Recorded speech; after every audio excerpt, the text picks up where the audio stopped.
해법을 찾는 토론 이슈엔 직설 시작합니다. 윤석열 정부 출범 이후 결정될 첫 최저임금에 대한 심의가 시작됐습니다. 노사는 매번 최저임금을 두고 상당한 갈등을 빚어왔는데요. 인상률과 함께 차등 적용도 함께 논의될 예정이어서 더 큰 진통이 예상됩니다. 올해도 쉽지는 않겠지만 풀어야 할 문제인 최저임금 이야기 지금부터 해보겠습니다.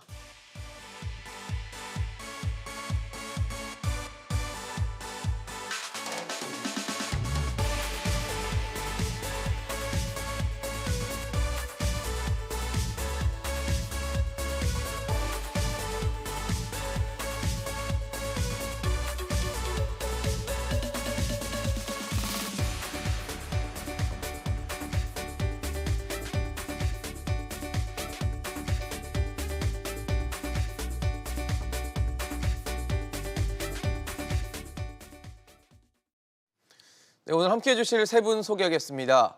서강대 기술경영전문대학원 김연학 초빙교수, 사회연대포럼 정용건 대표, 서울과학기술대 경영학과 정흥준 교수 나오셨습니다. 어서 오십시오. 네, 안녕하세요. 안녕하세요. 네, 올해도 이제 내년도 최저임금을 결정할 심의가 시작이 됐습니다. 이에 앞서서 한덕수 국무총리 후보자는 이 급격한 최저임금에 대해서 너무 빠르게 오르면 서로 잃는 게 많다, 루즈 게임이다라고 얘기를 했는데 어떻게 보세요, 김 교수님? 뭐 일종의 급격한 최저임금 인상은 없다라는 거를 시사했다라고 봐야 될까요? 네, 아직은 뭐 후보시고 후보자죠. 뭐 진짜 정책 방향에 어느 정도 결정을 미치실지 모르겠지만 뭐 어떻게 보면 구계자로서 굉장히 상식적인 말씀을 하신 거라고 생각이 됩니다. 저기 도표도 나오지만 네. 문재인 정부 들어서 가지고 대통령 선거 공약으로 최저임금 10,000원을 맞아요. 내세웠죠. 그러다 예. 보니까 그 선거 공약을 지켜야 된다는 너무 조급한 마음에 첫해 16.4% 그리고 이제 취임 2년 차에 10.9% 그러니까 한 2년 동안에 30% 가까운 최저임금을 올렸어요. 인상이 있었다. 그러다 보니까 굉장히 그 저임금 노동시장에 큰 혼란이 일어났죠. 뭐 잘 아시는 대로 특히 자영업자들 경영이 굉장히 어려워지고 아마도 여러 가지 뭐 서로 다른 연구 결과도 있긴 합니다만은 처음 2년에 이 급격한 임금 상승 분명히 저임금 일자리를 좀 많이 사라지게 한 그런 요인이 될 거라고 상식적으로 판단이 됩니다. 근데 반면에 그 앞에 한 4년 차 박근혜 정부 때 4년을 보면 7.7%에서 8% 정도 상당히 고르게 예측 가능한 수준으로 이렇게 최저임금 인상이 됐거든요.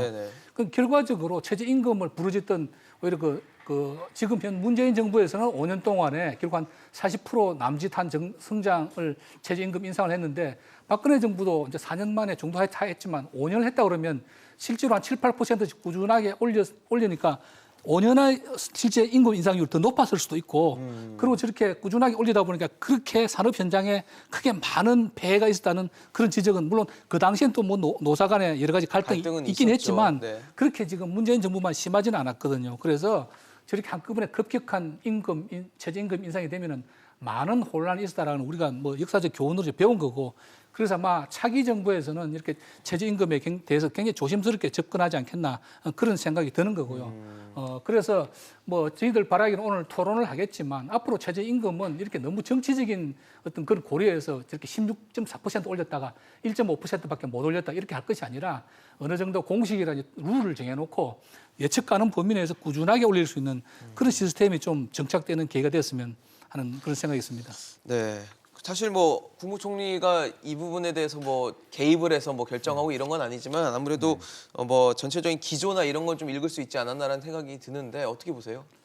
예, 한덕수 후보의 말씀은 이제 뭐 급격한 부분과 관련해서는 대체로 공감대들이 있는 것 같은데요. 이제 정부가 개입해서하고 관련된 부분에서는 사실은 최저임금 법상 네. 근로자들의 최저임금 수준을 갖다 결정하고 그 격차를 해소하고 근로자들의 생활 안정을 위해서 정부가 개입하도록 하고 이를 지키지 않으면은 처벌하도록 되어 있습니다. 그래서 법의 취지는 정부가 개입해서 최저임금 노동자를 보호하라고 되어 있는데 정부가 개입하지 않겠다. 이런 것과 관련해서 국무총리 되실 분이 법의 취지하고 다르게 그냥 개인의 의견을 갖다가 해석하는 거 아닌지 이와 관련해서 이제 우려가 있는 것이고요. 여전히 이제 내원탕을 갔다 온 지난 정부의 그 시기와 관련해서 여러 가지 걱정은 있지만 지금 최저임금 올해 결정해야 될 가장 중요한 요인은 사실은 물가입니다. 물가. 예. 지금 뭐 지난달 물가가 소비자 물가가 4.1%고 실제로 장바구니 물가는 10% 가까이 올랐단 말입니다. 이런 구조 속에서 코로나 팬데믹으로 인해서 최근 한 3년간 최저임금이 제대로 오르지 못했어요. 물론 앞에 2년은 좀 많이 올랐지만 네네. 이런 구조 속에서 과연 이 저임금 근로자들이 최저임금 선상에 있는 근로자들이 시장에 가서 장 봐가지고 가게를 꾸려가기 어렵다는 거예요. 그래서 이 최저임금 부분은 사실은 무엇보다도 이 인플레이션 상황을 갖다가 해결하지 못한 정부의 책임 하에서 최저임금 근로자가 오롯이 책임을 지는 이런 구조인데 이것과 관련해서 고민하지 않으면 안 된다. 올해 물가가 뭐 4% 5% 되고 생활 물가가 10%가 넘어가는 이런 구조 속에서 최저임금을 갖다 얼마로 결정할 것이야 관련해서는 정부가 심도 있게 고민해야 되고 정부가 개입할 수밖에 없는 그런 우리의 심의 구조와 체계 구조를 가지고 있습니다. 사실 지금 말씀을 주신 것처럼 이제 최저임금 내년도 최저임금을 결정하는 시기가 다가왔고 첫 회의를 시작을 했는데 사실 늘 그랬던 것 같아요. 노사 간에 원하는 방향이 지향점이 좀 너무 다르기 때문에 거기서 항상 갈등이 빚어지고 했었는데 아무래도 문재인 정부 때 초기 2년 동안 아까 말씀하신 것처럼 급격한 최저임금 인상이 있었고 또 그 이후에는 또 굉장히 낮은 수준의 또 최저임금이 인상되다 보니까 뭐 계속 불만들은 나왔던 것 같거든요. 그래서 이제 차기 정부에서는 과연 어떻게 흐름을 갖고 갈 것인가가 지금 현재로서는 좀 포인트인 것 같은데 교수님은 어떠세요? 급격한 인상은 좀 없을 것이다 이렇게 전망이 되십니까? 예, 뭐 한 그 총리 후보자의 말씀은 급격한 것은 적절하지 않다라는 이제 뜻으로 해석이 되는데요.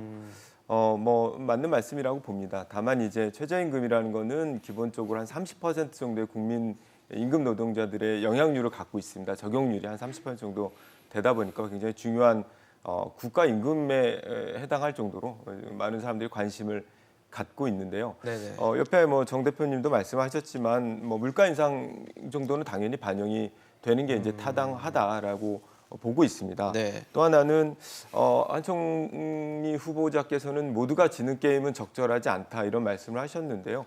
뭐 그것도 뭐 당연한 말씀입니다. 다만 정부가 할 일은 이렇게 최저임금을 하기 전에 어떤 가이드를 제시하기보다는 모두가 지지 않는 게임을 위해서 정부가 할 일이 있다라는 겁니다. 예를 들어서 우리가 이제 영세 사업장들이 많이 어렵습니다. 네. 최저임금 때문에 이랬을 때 정부가 어떤 지원을 할 것인가를 고민을 해야 될 문제이다라고 보는 것이고요. 뭐 또 일부 언론에서 얘기를 하고 있는 것처럼 뭐 한 총리 후보자께서는 본인은 18억이나 받아가지고 지금 상당히 논란이 거세지고 있는데 최저임금 문제와 같은 이런 아주 중요하고 민감한 이슈에 대해서 발언하실 때는 상당히 조심을 해야 된다라고 생각을 하고 있습니다. 네.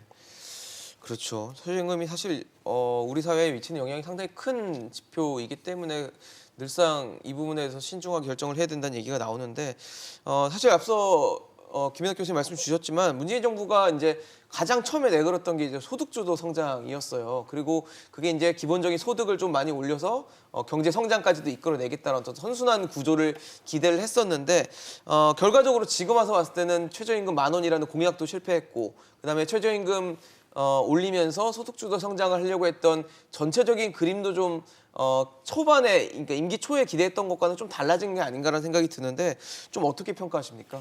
이게 소득주도 성장을 비판하는 혹자는 뭐 마차가 어떻게 말을 끌 수 있느냐 뭐 그런 정책이다. 뭐 사회자께서 말씀하신 대로 소득 임금을 올려서 소비를 늘리고 그래서 투자가 늘어나고 그렇죠. 그래서 경제가 성장하는 선순환 구조를 그렸던 건데 네. 사실은 뭐 이게 뭐 또 주류 경제학에서는 이게 뭐 엉터리 이론이라고 하지만 전혀 이론적 근거가 없는 것은 아니죠. 임금 주도 성장이라서 뭐 실제로 그런 이론 뭐 포스트 케인지안들 일종의 약간 좌파 경제학인데 네. 그런 이론을 있긴 합니다. 그런데 이제 제가 생각할 때는 그거는 결국 우리 지금 문재인 정부가 내세웠던 소득 주도 성장이라고 하는 거는 그거는 복지 정책이지 결국 성장 정책이라 하기엔 좀 문제가 있다. 왜냐하면 결국은 이 수요만 늘려가 특히 최저임금 극히 일부분의 노동자들이 임금을 억지로 올리게 되면 그 부분이 진짜 얼마나 그럼 경제 성장에 선순환에 기여를 할 것인가 그런 부분에 깊이 있는 고려가 부족하지 않았는가. 결국은 성장을 하려면 공급 측면에서도 작용을 해야 되는데 그런 것을 도외시하고 임금을 억지로 올려서 그것만으로 성장할 수 있다라고 하는 저는 네이밍이 잘못됐다 보고요. 사실은 소득주도 성장이 최저임금 인상뿐만은 아닙니다. 다른 뭐 사실은 어떻게 보면 여러 가지 좋은 정책들도 많은데 워낙에 최저임금 이 정책 자체가 문제를 빚다가 보니까 다른 것들 빛이 바래지고 또 하나는 선한 의지에 비해서 정책 실행 능력이 너무 부족했다. 특히 그 현장에 대한 이해와 기업들 혹은 중소기업이나 자영업자들 당면하고 현실에 대한 너무 이해가 없었다라고 하는 것이 이런 어떤 실패의 원인이라고 네. 볼 수가 있겠고요. 그래서 저는 다만 하나 또 걱정되는 것은 그래서 이제 이 문재인 정부에서는 너무 이상적으로 초기에 무리하게 최저임금을 많이 올려서 시장에 혼란을 빚었다 그러면 지금 이제 당선자라든지 주변 측근들의 이야기는 또 최저임금 인상이 마치 죄악인 것처럼 이야기하는 그런 부분도 좀 있습니다. 그래서 아까 교수님 말씀하셨지만 최소한 그 물가 상승률만큼 인상은 있어야 되고 또 너무 보수 정권이 과거에 진보 정권의 그 무리한 최저임금 인상 정책 때문에 반동작용으로 최저임금 인상에 대해서 너무 소극적으로 제시안의 생계비도 보장이 안 되고 물가 상승률도 안 되는 뭐 해마다 동결한다든지 동결에 가까운 이런 식으로 나가지 않을까 하는 걱정도 좀 됩니다. 그래서 너무 급격한 인상도 곤란하지만 적절한 수준의 그래서 저임금 노동자들이 기본적인 생활을 할 수 있는 그런 고려는 있어야 된다는 말씀도 좀 같이 드리고 싶습니다. 그렇죠. 아무래도 그러니까 이제 이전 정부가 될 문재인 정부의 어떤 그 최저임금 정책들에 대한 뭐 평가와 반성이 좀 있어야 향후 정부에서는 조금 더 올바른 또 노사가 모두 공감할 수 있는 정책이 좀 나올 수 있다 보는데 아까 말씀을 주신 것처럼 물가는 굉장히 큰 변수가 되고 있는 것 같아요. 요즘에 정말 뭐 10,000원 가지고 아무것도 할 수 없고 10만 원 가지고 장 보기도 어렵다 정도 할 정도로 그렇습니다. 굉장히 힘든데 물가 정도는 반영을 해야 된다. 물가가 지금 올해 한국은행의 경우에는 연 3.1% 정도는 될 것이다라고 예측을 하고 있고 당분간 4%를 상회하는 숫자가 나올 거라고 예측을 하고 있기 때문에 그러면 그 이상의 숫자가 나와줘야 된다는 얘기신 거잖아요. 그렇습니다. 그래서 이제 문재인 정부의 소득 주도 성장이라는 것 사실은 선한 의도로 출발했지만 문재인 대통령과 같이 양산으로 소주성은 이제 양산으로 내려갈 수밖에 없는 그런 구조고 사실은 임금 주도 성장이라는 정책에 플러스 우리나라 자영업자가 전체 취업자의 25% 정도 되니까 그걸 합쳐서 이제 소득 주도 성장 이름을 네이밍을 바꿔가지고 출발했는데요. 네. 사실은 소득이 주도해서 성장을 이끌지는 못했습니다. 그래서 전체로 보면은 성공했다고 보기는 첫 번째는 어렵고요. 한편으로 이제 또 보면은 저임금 노동자들의 숫자는 많이 줄어들었다. 그리고 임금 격차도 비교적 뭐 해소하는 데 기여는 했다. 그런 측면이 있고요. 또 다른 측면에서는 이제 25%나 되는 자영업자들은 대단히 어려워졌다. 그래서 사실은 고용인이 있는 자영업자들이 고용인이 없는 자영업자로 거의 다 전환하는 이런 상황들도 발생시켰다. 그래서 전체적으로 성공한 정책으로 평가받기는 어렵지만 저임금 노동자들을 줄이고 뭐 소득 격차를 줄이고 이런 데는 좀 상당 부분 기여가 된 것 같고요. 네. 결국 이제 최저임금 제도와 관련된 전반의 논의가 다시 될 것이고 이제 윤석열 당선인은 노동시장의 자유를 좀 많이 부려야 된다. 그래서 유연하게 가겠다는 것이고 최저임금이라든지 이런 것은 선거운동 기간 중에는 대단히 강하게 뭐 지역별로 업종별로 차등하도 두고 작게 받고도 일하겠다는 사람을 왜 그걸 갖다 기회를 주지 않느냐 이런 방식의 최저임금 자체를 부정하는 발언들도 있었습니다. 그런데 이제 최근에 인선하는 과정 보면 사실은 우려스러운 측면이 있는 것이고요. 정부라는 것이 그렇게 많은 것을 할 수 있지 않다는 것을 갖다가 뭐 당선인도 기억해야 되는데요. 노동자들이 최저임금이 예를 들어서 제대로 못 올라가지고 임금을 제대로 이제 뭐 중위임금이 2020년 기준으로 242만 원이고 최저임금이 우리가 191만 원입니다. 지금 올해. 네. 그럼 사실은 최저임금이 중위임금을 따라가야 되는데 최저임금을 중위임금이 따라오고 있어요. 거꾸로 지금 하향 평준화되고 있는 최저임금 쪽으로 다가오는 이런 구조 속에서 대단히 저임금 노동자들이 상당히 많아지고 있는 이런 구조 속에서 최저임금이 제대로 인상되지 않으면은 이 고물가의 상황에서 그 서민들이나 근로자들은 버텨내기가 힘든 구조입니다. 부자들이야 아까 이야기했지만 뭐 18억씩 받든지 뭐 연봉 1억 넘는 부자들이야 라면값 조금 오르고 소주값 조금 오르고 뭐 식용유값 오르고 밀가루값 조금 오르다 무슨 큰일이 있겠습니까? 그분들은 살아가는데 큰 지장이 없어요. 근데 저임금 노동자들 중위임금이 우리가 지금 뭐 242만 원이니까 한 1,000만 명 이하 정도의 노동자들이 다 지금 242만 원 밑에서 받고 있는데 이 노동자들이 기본적으로 물가 상승률, 경제 성장률 최소한의 생계비 이 수준을 갖다가 유지하지 못하고 최저임금이 결정된다. 그럼 최저임금 존립의 이유가 없어지는 것입니다. 그래서 어떻게 성장을 시켜서 이익을 많이 내느냐 관련해서 소위 자유주의를 주장하고 있는 정부가 잘해서 성과를 내서 국민한테 돌려주는 건 괜찮은데 최저임금을 여전히 못 올리게 하고 줄여가지고 정부를 잘 유지하겠다. 국가를 잘 유지하겠다. 소득 정도 성장보다도 훨씬 더 위험한 발상이라고 저는 생각하고 있습니다.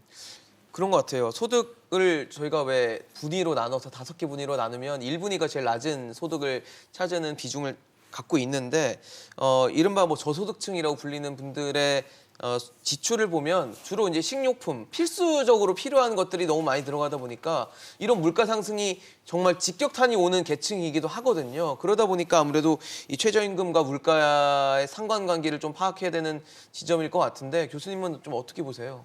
네, 그런데 저희 질문이 원래 이제 문재인 정부의 이 최저임금 정책에 대한 평가를 물어보셔서 그걸 먼저 말씀을 드리고 네네. 또 말씀을 드리겠습니다. 좋습니다. 일단은 긍정적인 부분은 있어요. 방금 우리 그래프에서도 나왔지만은 저임금 노동자의 비율이 좀 줄었죠. 아, 저임금 노동자. 네, 그러니까 양극화는 늘었어요. 양극화는 커졌는데 그게 자산 소득의 격차로부터 양극화가 커진 거지 임금 소득의 격차는 좀 줄었거든요. 그러니까 그 얘기는 최저임금의 효과가 있는 것은 맞다. 아까도 말씀드렸지만 임금 노동자의 30%에 해당하는 사람들이 임금인 이 최저임금의 효과가 임금의 어떤 격차를 좀 줄여서 소득 격차를 줄이고 그 결과로 어떤 양극화를 줄인 건 맞는데 문제는 이 자산 격차가 너무 커졌기 때문에 시장에서 부동산이라든지 뭐 이런 것들이 있어서 여전히 양극화는 문제지만은 긍정적인 부분은 그런 면이라는 거죠. 그래서 OECD 기준으로 보면 저희 나라가 중간 정도 돼요. 최저임금이. 그러니까 최저임금 수준이요? 네, 수준이요. 그러니까 꽤나 잘 운영을 하고 있는 거는 맞다라고 봅니다. 다만 단점이라고 본다면 좀 부족한 점은 아까 김연학 교수님도 말씀하셨는데 예측 가능성이 좀 낮았어요. 그러니까 문재인 정부 평균 최저임금은 7.2%입니다. 박근혜 정부 때 7.4%. 비슷해요. 뭐 큰 차이가 없습니다. 큰 차이가 없고 급격한 인상과 네. 급격한 하락 뭐 이런 것이 이제 있어서 너무 이 시장 상황을 좀 반영한 결정이다. 그러지 말고 최저임금이라는 것은 물가라든지 생활의 어떤 필요한 부분들을 좀 충당하는 문제들 또 1인 소득인지 아니면 다인 가구의 소득인지를 좀 판단하는 것들 그리고 정말 우리 사회가 해결해야 되는 이런 양극화라든지 이런 문제를 조금 감안한 결정들 다만 또 중소영세 사업자들의 어떤 지불 능력도 고려해서 그렇죠. 그런 부분들을 좀 참조해서 어떤 기준을 만드는 것들 이런 것들이 굉장히 중요한 과제다라고 생각을 하고 있습니다. 사실 그런 거잖아요. 물가가 많이 오른 상태에서 임금을 받지 못한다면 왜 그런 얘기 합니다. 내 월급 빼고 다 오른다라는 얘기를 하는데 그런 것처럼 쓸 수 있는 폭은 커지는데 써야 되는 폭은 커지는데 버는 건 적어지면 이제 가처분 소득이 줄면서 이제 전체적인 압박으로 다가올 수밖에 없거든요. 그러다 보니까 물가만큼 올려야 된다. 혹은 뭐 거기다 이제 다른 것들을 좀 경제 성장률 같은 거를 또 더해서 뭐 어떻게 해야 된다 이렇게 얘기를 하는데 교수님 보시기에는 적정한 수준 올해는 어느 정도 수준이 좀 적정하다 보세요? 글쎄요, 논의를 해봐야 됩니다. 그렇겠죠. 뭐 항상 그렇지만 사용자 측은 동결을 얘기하고 노동자 측은 한 14, 15% 정도를 얘기를 하고 있는데요. 물론 그 사이에서 결정을 해야겠지만 최저한 요새 이제 코로나 이후에 어떤 네. 경제 활성화로 인해서 한 4% 정도의 경제 성장률을 예상을 하고 네. 있습니다. 그것을 넘되 자영업자들의 어떤 지불 능력 등을 좀 종합적으로 고려를 하고 예전에 하지 못했던 아까 말씀드렸던 기준을 조금 이번에 잡는 거에 기준을? 네네 최저임금을 정하는 기준을 잡는 거에 새 정부가 좀 노력을 하시는 것이 좋지 않겠느냐. 그리고 보수 정부 10년 그리고 문재인 정부 5년의 평균 인상률이 7에서 8% 정도입니다. 네. 그러니까 이런 부분들을 좀 감안해서 결정을 한다면 되지 않을까 싶습니다. 저도 들어오기 전에 좀 계산을 해봤더니 지금 9,160원인 최저임금이 내년에 만약에 10,000원이 된다면 한 9.18% 정도 올려야지 10,000원이 되더라고요. 그래서 10,000원이 뭐 될지 안 될지는 정확히 모르겠지만 분명히 최저임금과 관련해서 노동자는 항상 많이 올리기를 원하고 있고 경영계는 또 동결이나 좀 적게 올리기 원하고 있는 아주 극명한 입장차가 있기 때문에 이 부분이 좀 잘 됐으면 좋겠는데 잘 된 적은 별로 없는 것 같아요. 항상 싸우고 갈등을 빚을 수밖에 없는 상황인데 많은 분들이 그런 얘기를 하잖아요. 최저임금 오르면 일자리 줄어든다. 예, 그래서 저희가 아까 김민학 교수님 말씀해 주신 것처럼 초반에 2년 동안 많이 올랐더니 일자리가 줄었다. 고용원 있는 분들이 고용을 줄이고 고용원을 안 두고 이랬다는 상황들이 어떻게 좀 우리가 반영을 해야 될지 최저임금에 그런 부분도 좀 중요할 것 같고. 그 이야기 저도 올해 물가 최저임금 인상에 대해 조금 이야기하고 이 말씀 네, 좀 드릴게요. 좋습니다. 사실은 올해 최저임금 인상률을 정하는 것이 굉장히 어려울 겁니다. 미국의 경우 보면 지금 소비자 물가가 10% 가까이 올랐어요. 왜냐하면 이제 팬데믹 이후에 공급난 혼란이 벌어져가지고 원료라든지 부속이 제때제때 공급이 안 되니까 공급은 안 되고 수요는 예, 좀 뭐 늘어나고. 수요는 또 보복 소비라 그래가지고 팬데믹이 엄청 늘고 그래서 뭐 물가가 엄청 올랐는데 네. 사실은 미국 노동자들의 임금도 많이 한 뭐 6, 7% 올랐다 그래요. 그럼에도 불구하고 물가가 10% 오르다 보니까 사실은 실질 소득 증가율은 물가 상승률에 못 미친다라고 하는 거고요. 올해도 우리나라 보면 과거에 이제 진보 정권 시절에 문재인 정부 시절에 그 초기에 과다한 그 최저임금 인상 때문에 지금 아마 윤 정부는 최저임금 인상률을 최대한 낮추겠다는 그런 의지를 가지고 올 겁니다. 그런데 불행히도 그건 이제 정치적 논리가 아니고 경제적 논리를 보더라도 이미 올해 물가가 소비자 이미 물가 지금 4%, 4.1% 네, 올랐더니 실제 누가 4.1%를 우리도 아마 미국만큼 못해요. 최소한 제가 볼 때 7, 8% 실질적으로 올랐을 겁니다. 그러면 자 지금 신정부는 과거에 지금 문 정부가 노동계의 말을 좀 지나치게 많이 듣는 편이라면 이번에 기업의 이야기를 굉장히 많이 듣는 정부로 좀 보이는데요. 사실은 올해는 최저임금 인상 요인이 많다는 겁니다. 근데 지금 정치적인 이슈는 보면은 지금 올리면 안 되는 이슈 같고 그래서 굉장히 좀 슬기롭게 해야 된다. 그래서 저는 정말 그렇게 정치적인 동기를 가지고 최저임금 인상률 결정하면 안 되고 경제적인 동기를 해야 된다. 그리고 예측 가능한 모델이나 공식이 있어야 된다. 이를테면 물가 상승률, 생산성 향상률, 그다음에 전체 전년도 산업 전체 임금 인상률 이런 거 종합적으로 해서 모델을 만들어야 된다는데 적극 찬성하고요. 그다음에 이제 연구 결과에 대해서는 제가 미국 쪽은 보니까 미국의 경우에는 최저임금 인상하고 이 일자리하고는 크게 관계가 없는 걸로 그런 연구 결과가 많습니다. 그런데 그거는 이제 미국의 경우에는 우리처럼 16%씩 1년에 올리는 일이 없기 때문에 이제 그런 일이 생기는 그리고 거고요. 자영업 비율이 우리가 훨씬 높지 않나요? 자영업 비율. 그래서 네. 우리나라의 경우에는 처음 2년 16.4%와 10.9%를 올렸을 때는 분명히 제가 한 연구 결과를 봤는데 한 35만 개 정도 일자리가 사라졌을 거라는 연구 결과를 봤어요. 처음 2년 동안에 그 조사한 결과는. 최근에 또 뭐 한국경제연구원에서는 뭐 케이스 바이 케이스로 5% 인상 시 10% 인상 시 15% 인상 시 뭐 지금 이렇게 저희가 화면에 4만에서 보여드리고 예, 한 있는데. 30만까지 네. 줄어든다는 요거는 이제 지금 올해 시뮬레이션 한번 해본 거고요. 예. 근데 다만 한국경제연구원이라고 하는 것도 재계의 목소리를 좀 많이 반영할 수 있죠. 반영한 예, 거이기 맞습니다. 때문에 그 부분이 조금 과장됐을 수 있는데 저는 저 정도는 뭐 그렇게 많이 과장된 수치라고 보이지는 않습니다. 그래서 지난 저 다시 돌아가서 문재인 정부 처음 2년에 엄청나게 한 29% 정도 2년에 올려가지고 일자리가 뭐 일부 또 저쪽 정부 측에서는 그렇게 지장이 없다라고 하는데 상식적으로 생각하더라도 2년 동안에 임금이 한 30% 오르면 특히 우리나라처럼 자영업자라든지 지불 능력이 부족한 중소기업이 비중이 많은 그 하위 임금 노동자는 네. 많은 경우에 분명히 부정적인 영향이 있었을 거로 보고요. 다만 그렇다고 해서 최저임금 안 올릴 거냐? 그건 아니거든요. 그것도 아니죠. 그래서 최저임금 네. 인상은 분명히 어느 정도까지는 고용에 영향을 미치는 수준이 뭐 제가 볼 때 이를테면 한 5%라 보면 예, 그 예. 이상이 되면은 영향이 있을 겁니다. 그래서 아까 말씀드린 이 공식을 만들 때 저런 것들 시뮬레이션 그러니까 정치적인 어떤 입김을 타는 학자들이 아닌 정말 중립적인 교수님들에게 동원해 가지고 정말 객관적인 중립적으로 임금 인상이 민감도를 조사해 가지고 그것도 하나의 그 공식에 넣는 거죠. 네, 그렇게 해서 종합적으로 판단해 주겠다. 그리고 너무 정치적인 요소들이 이 최저임금 인상에 끼어들지 않았으면 좋겠다 하는 그런 생각입니다. 네. 그러게요. 지금 최저임금 논의 시작한 게 88년, 1988년이니까 뭐 30년이 넘었는데도 아직도 내년 갈등을 빚는 거 보면 좀 말씀하신 대로 뭐 기준이나 모델이 좀 필요하겠다는 생각이 드는데 그런 것 같습니다. 물가가 오른 만큼 최저임금, 그러니까 저임금 노동자들의 어떤 소득 보장을 위해서라도 어느 정도 올려야 되는 건 맞는데 최저임금을 급격하게 올려서 일자리를 잃게 되는 건 또 독이 되는 상황이 되기 때문에 이 참 적정 수준을 정하기가 참 어려운 것 같아요. 네, 대단히 어려운 문제죠. 사실은 이제 뭐 최저임금이 인상되는데 교육에 얼마나 영향을 미치는가 관련해서 네네. 앞서도 얘기했지만 여전히 팽팽하게 찬반이 대립하고 있습니다. 갈리고 어느 있죠. 한쪽 학계에서 어느 한쪽으로 예를 들어서 최저임금 인상에 고용에 아주 나쁜 영향을 미친다 이러면 최저임금 제도가 없어진다 했겠죠. 그런데 최저임금이 뭐 주요국에서 다 최저임금을 도입해서 쓰고 있고 또 그렇지 않은 경우에는 이제 뭐 유럽 같은 데는 산별 단체 교섭을 통해서 산업별 최저임금을 정하는 이런 구조들을 다 가지고 있습니다. 그래서 최저임금 자체가 고용에 그렇게 영향을 많이 미칠 것 같으면 사실 이 제도 자체가 존립하기 어려운 부분들이 있는 것이죠. 네. 그럼에도 불구하고 이제 사실은 지난 시기에 이제 2018년도에 16.4, 그다음에 2019년도에 10중구 올리는 과정에서 문제가 됐는데 네. 그 전에 사실 대선 과정에서 문재인 후보뿐만이 아니고 홍준표 후보, 안철수 후보 모두가 다 최저임금 시기와 관련해서 차이는 있었지만 1만 원을 이야기했었어요. 그 당시에는 저임금 근로자들이 문제가 심각했기 때문에 네. 최저임금이 사실은 화두가 됐던 거죠.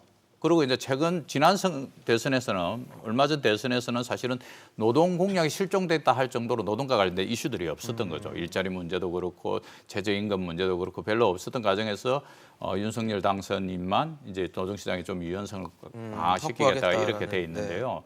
사실 이제 자영업자 제가 봐서는 18년에 16.4 그다음에 10중고 올리면서 18년에 16.4 올리고 나서는 고용연이 있는 자영업자가 줄지 않았어요. 그런데 별 영향이 없었어요. 그때는 최저임금이 남았기 때문에 요 정도는 올려줘도 되겠다고 생각해서 그나마 이제 사용자들도 버텼는데 그 다음에 10중고 올릴 때는 충격이 이제 두 번을 오니까 데미지가 훨씬 컸던 거죠. 그때는 고용에 마찰적으로 단기적으로 마찰적으로 고용에 영향을 미치던 것 같고 실제로 노동시장은 대단히 줄어드는 겁니다.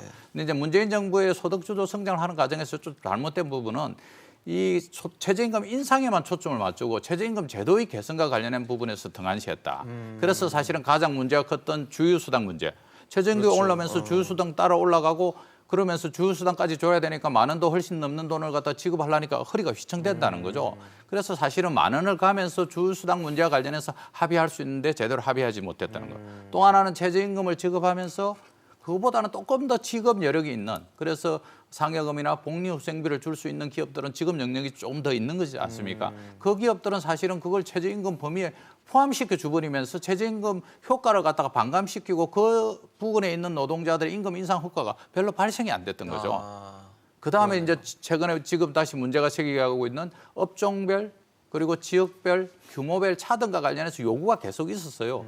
이걸 좀 더 학문적으로 제대로 연구하고 사회적으로 합의를 만들어서 안 되면 안 된다고 했었어야 되는데 그냥 뭐 모아서 공익위원들하고 노동계가 투표해서 반대하니까 표결해서 끝내고 포결하고 끝내고 이렇게 왔는데 이제 이번에는 이 차등화 문제와 관련해서 본격적으로 논의가 되겠죠. 그래서 사실은 제도와 관련해서 제대로 손을 보아야지 그 제도들이 후대들이 제대로 쓸 수 있었는데 그런 부분과 관련해서는 훨씬 더 아쉬움이 크다. 저는 그렇게 그런 제가 세 분 말씀을 듣다 보니까 그런 생각이 드는 것 같습니다. 지금 시대적인 흐름이나 어떤 변화도 좀 반영을 해야 되지 않을까 생각이 드는 게 이미 자영업 시장에서는 뭐 키오스크나 그다음 비대면 그리고 사실 심지어 서빙도 로봇이 해주는 경우도 요즘에는 자주 보이더라고요. 그런 걸 봤을 때 이런 어떤 일자리가 줄어드는 추세에 있는데 최저임금을 올렸을 때 오는 부작용도 이런 상황도 함께 좀 고려를 해야 되지 않을까라는 생각이 들거든요.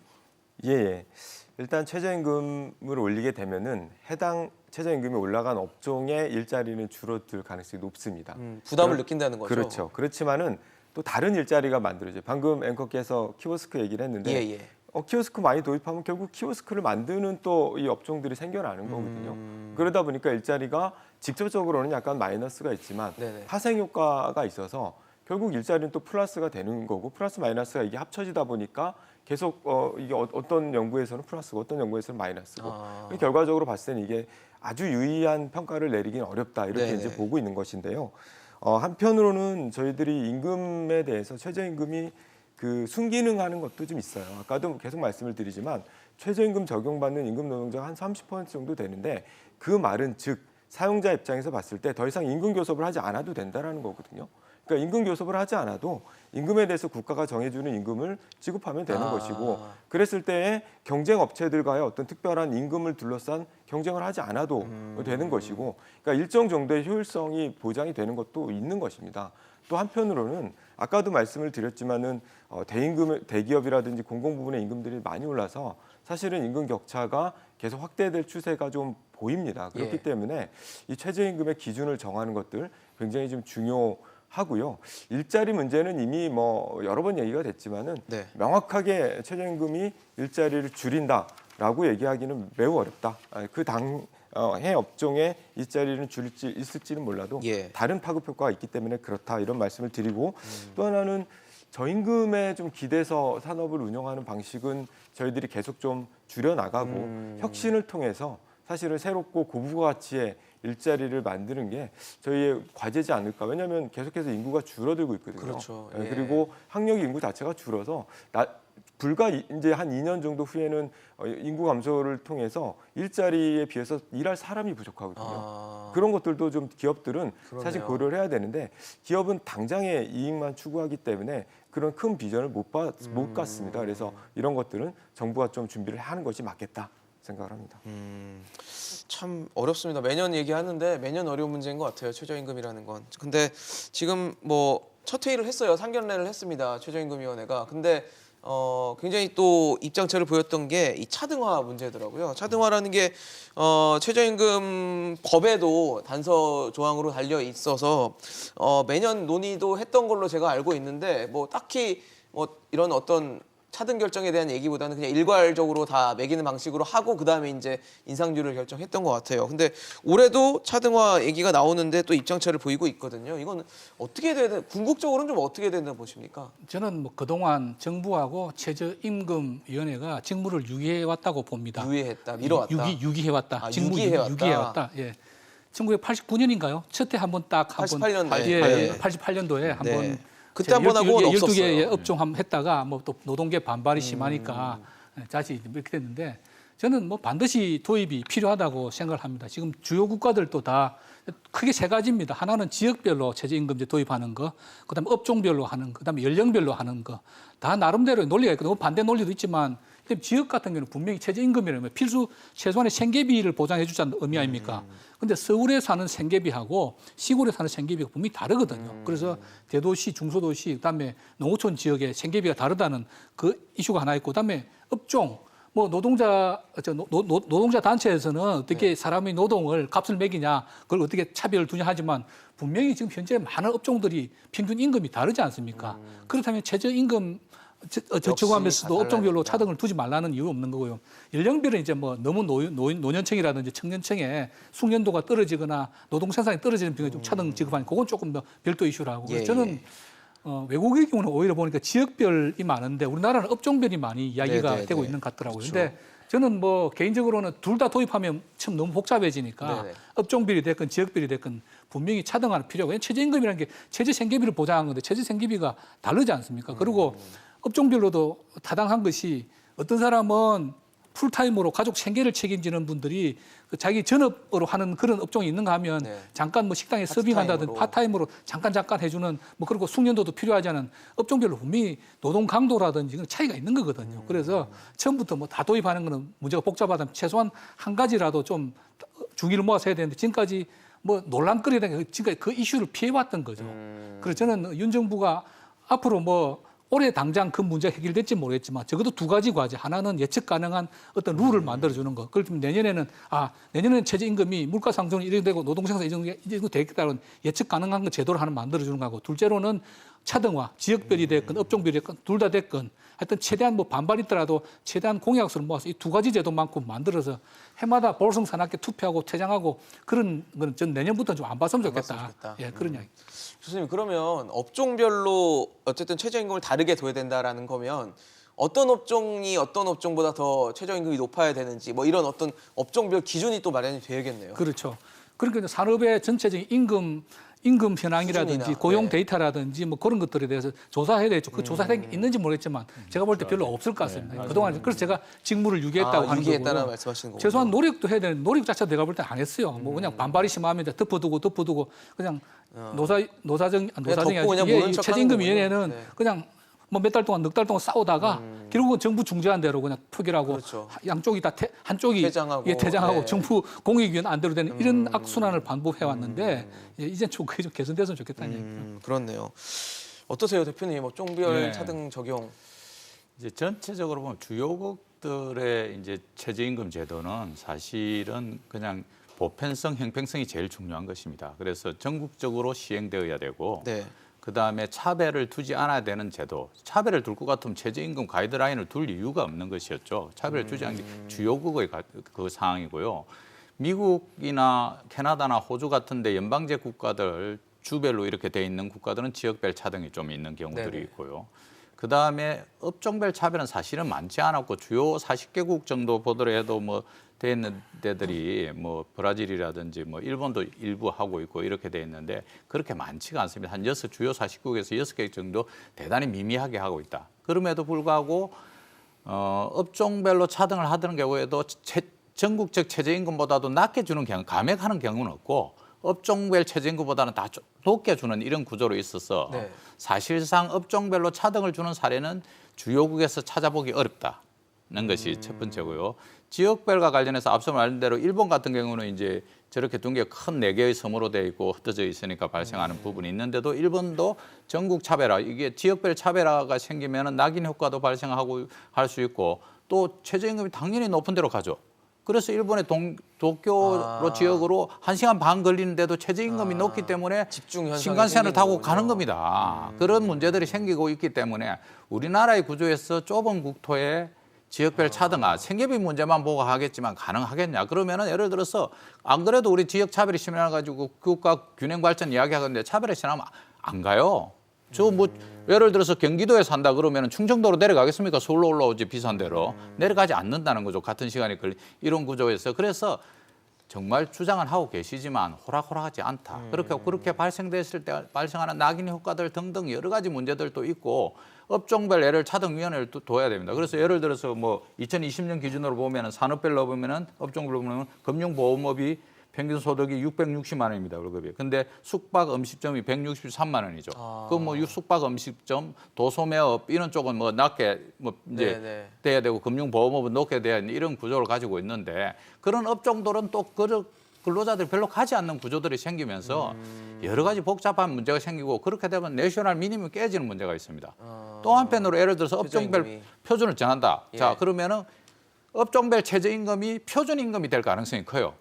그러면은 예를 들어 하악 섬유 업종에는 얼마다. 그러면 이 노사가 정부가 개입하지 않는데 정부 입장이 개입 안 한다고 해놓고는 이게 표준 임금이 돼가지고 노사가 융통성이 없어지면서 인력 수급과 관련해서 상당한 마찰들이 생길 수 있기 때문에 이것도 여러 가지 문제점이 생기기 때문에 내가 이 업종에 자영업 하시면서 어렵기 때문에 우리 업종은 좀 제외해달라는 이런 요구는 있지만 실질적으로 그렇게 만들어가지고 적용시킬 때 여러 가지 문제점이 있고 나의 아들들이 곧 또 근로자가 되고 노동자가 되는 이런 구조 속에서 우리 아들이 차별받는 데 가서 일하는 것과 관련해서도 동의되지 않는 이런 구조들이 있기 때문에 생각하기 복잡하고요. 왜 노동개혁이 어렵냐? 왜 노동개혁 안 하냐 이야기하죠. 취업자만 2,700만이고 전 국민이 노동개혁의 대상입니다. 노동개혁의 영향을 받도록 되어 있습니다. 휴가제도 주유 휴가제도 하나만 손봐도 이게 엄청난 파급을 가져오기 때문에 생각보다는 쉽지 않다. 그래서 최저임금 위원들이 투표해서 결정할 수 있는 부분은 전혀 아니고 입법적으로 풀어야 되는데 네. 정말 심도 있게 논의들 해보자 열어놓고 그까지는 저는 동의하겠습니다. 국민들의 공감대도 좀 필요한 사안이라고 그렇습니다. 보여지네요. 어렵네요. 이거 결정하기 참 어려운 문제인 것 같은데 교수님 어떠세요? 차등 적용 뭐 예, 네, 참 결정하기 어렵습니다. 진짜 어려운 문제네요, 어려운 정말. 문제예요. 근데 만약 이걸 한다 그러면 독이 될 거라고 저는 생각합니다. 물론 어려워서 못할 텐데 만약 이거를 정부가 강한 의지를 가지고 추진하면은 네. 굉장히 큰 독이 될 거다라고 생각을 하는데 왜 그러냐면요. 독이 될 거라고 네, 못하는 건 다 이유가 있어요. 그러니까 지역별 차등 적용하려면 연방제 국가는 해요. 미국이나 이렇게 영토도 크고 아예 주별로 주정부 따로 있는 데는 법도 할 수 다르고요. 있습니다. 네. 법을 다 각각 가지고 있으니까요. 또 하나는 업종별 교섭을 통해서 산별 교섭하는 데는 해요. 브라질이나 아까 말씀하신 일본 이런 데는 산별 교섭하니까 노사 간에 합의해서 차등 적용하는 겁니다. 그런데 우리는 그 두 가지를 안 해왔기 때문에 하기가 매우 어렵다라는 거고 기준 정하는 것도 굉장히 어렵다. 근데 또 하나는 사실 노동시장 문제를 좀 그렇게 호락호락하게 보면 안 돼요. 방금 정 대표님이 잠깐 말씀하셨는데 최저임금 지역별 차등을 하게 되면 지역 공동화 현상이 생기게 됩니다. 지금도 지역의 어떤 공동화 현상 때문에 뭐 공공기업들 내려가기도 하고 여러 가지 지역 투자들이 필요하다라는 얘기를 하는데 네. 만약 이게 최저임금이 지역별로 해서 낮은 지역이 생긴다? 젊은이들이 거기서 일을 안 하려고 할 가능성이 굉장히 크다라는 겁니다.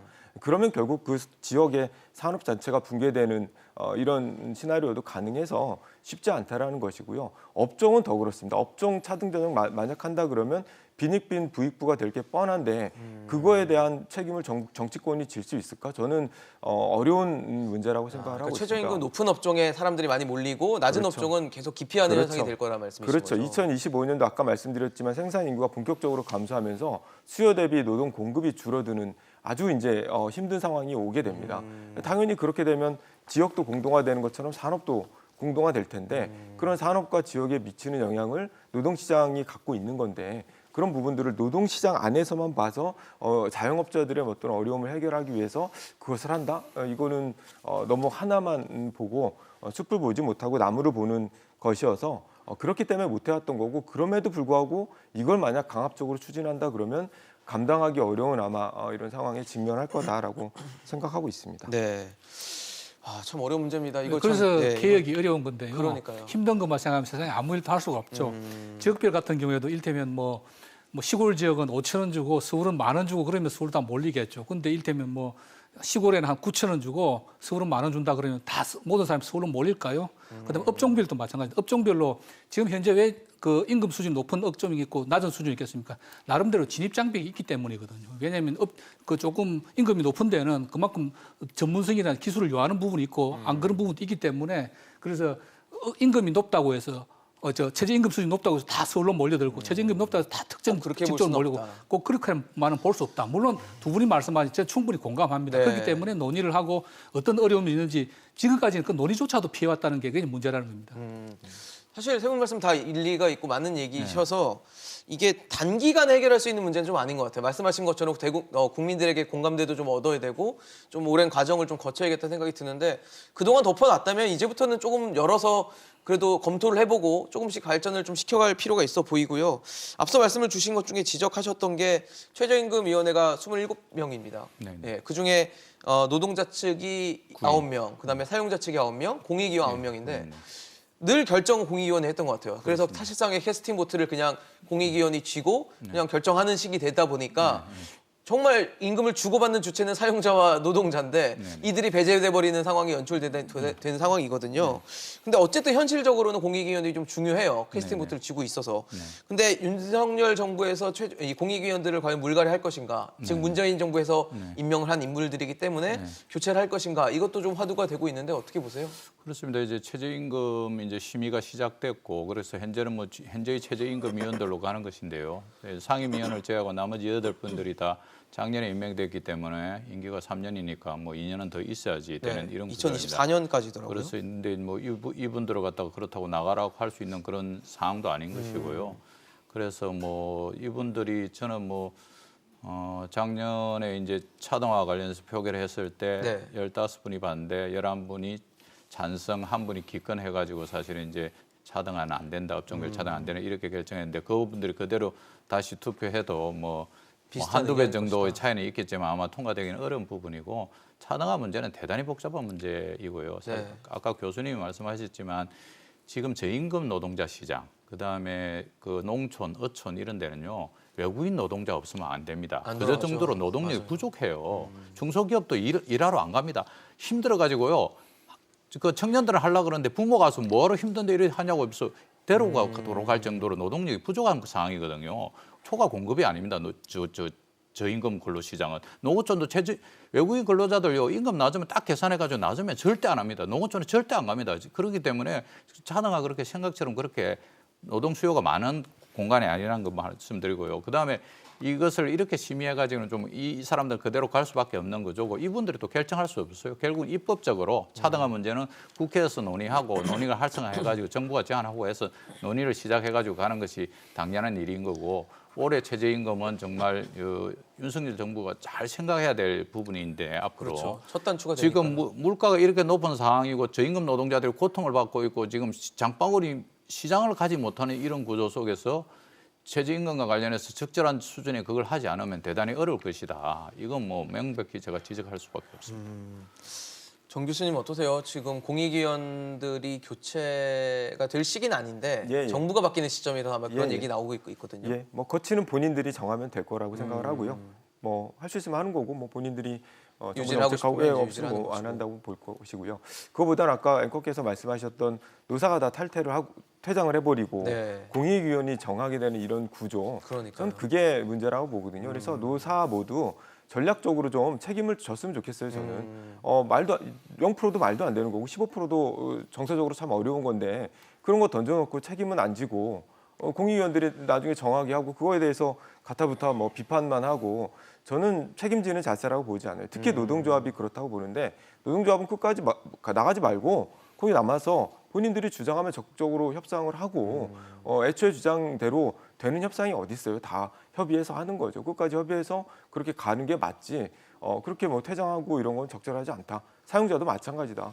동결 뭐 문과 인상인데 어떻게 동결을 얘기합니까? 그래서 책임 있게 좀 하고 그래야지만이 공익에 대한 의존도가 줄어들 거다. 그렇게 생각합니다.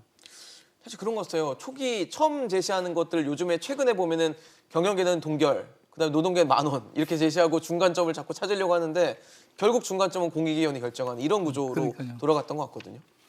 그러니까 지금 어떻게 보면 이게 참 이런 말씀 드리면 넉 달 동안 투쟁하는 게 쇼가 되는 그런 경향이 많았어요. 결국은 정부에서 가이드라인을 주면 그 가이드라인을 받은 공익위원들이 결정하는 대부분의 경우에 그렇게 돼 왔잖아요.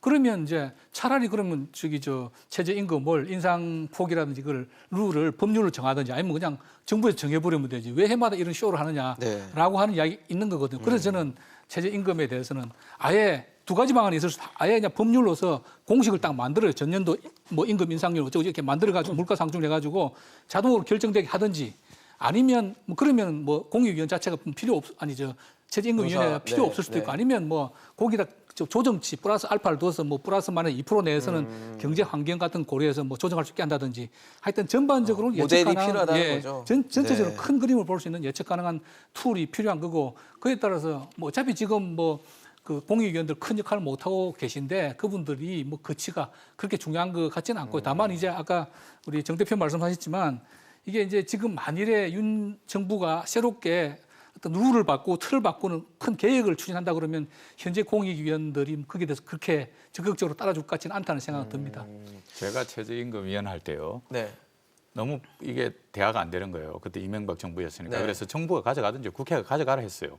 제가 차라리 이 결정 권한을. 그런데 누구도 이 최저임금을 결정 안 하고 정부도 책임지기 무서워하는 거예요. 국회도 이 굉장히 최저임금 결정 잘못하면 다음번에 저분이 역풍을 맞을 저 것이다. 최저임금 결정할 때 반대했던지 노동자들이 표 안 찍어준다는 거예요. 그래서 이 구조가 이렇게 복잡하고 길게 지난하게 퇴장과 뭐 탈퇴와 이런 것을 갖다가 하는 구조가 계속 오래되어 왔던 게 그럴 수밖에 없는 정도의 대단히 중요한 결정 구조라는 거죠. 알겠습니다. 뭐 매년 이렇게 반복됩니다. 인상률 정해야 되고 차등 적용 얘기 나오지만 그동안 인상률을 두고도 노사는 늘 갈등을 빚어왔고 차등 적용은 흐지부지 됐던 게 사실이었던 것 같습니다. 이제부터라도 좀 국민들의 공감대를 얻을 수 있는 뭐 모델 혹은 공식들을 좀 만들어보고 향후 차등 적용에 대한 밑거름을 작업해보는 건 어떨까 싶었습니다. 올해 최저임금 논의도 쉽지 않을 것으로 예상되지만 앞으로의 회의 또 지켜보도록 하겠습니다. 오늘 김현학 교수, 정영권 대표, 정흥준 교수와 함께했습니다. 이슈앤 직설 오늘 준비한 소식은 여기까지입니다. 지금까지 시청해주신 여러분 고맙습니다.